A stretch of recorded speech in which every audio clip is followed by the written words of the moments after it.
yung gantong bagay kasi ano, kukunin na ng SM daw tong market.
Yun, pauwi na ako na nakita ko yung ano, yung nagwewelga yung mga may-ari ng stall sa ano, sa ay mga nagre-rent ng stall sa market.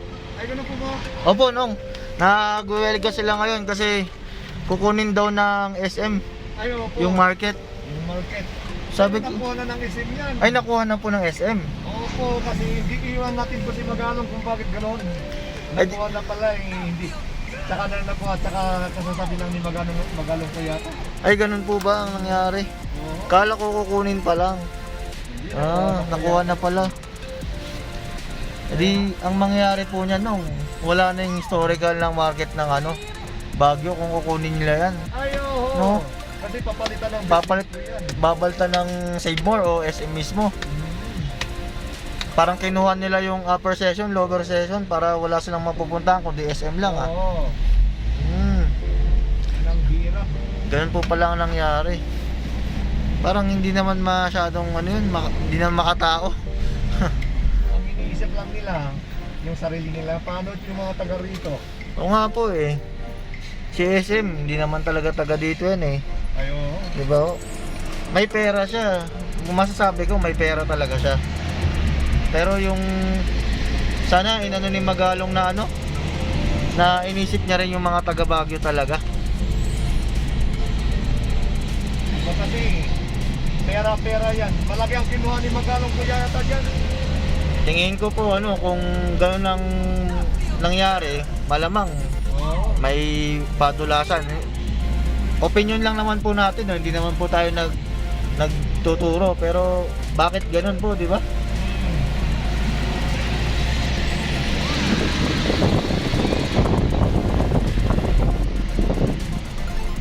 Kaya nga po sabi nila, stop selling Baguio. Stop selling Baguio po ano.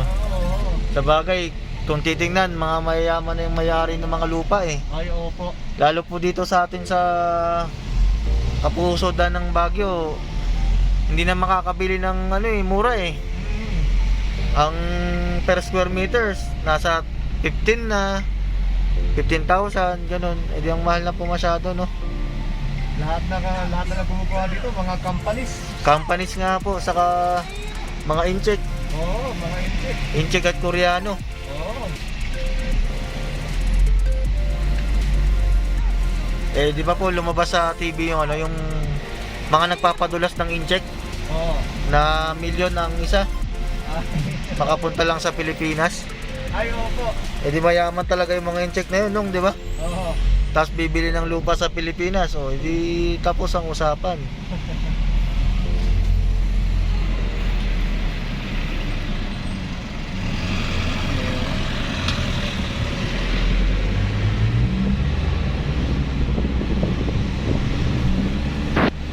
Ngayon, itong upper SM, tapos yon lower SM, edi magiging dalawang SM na.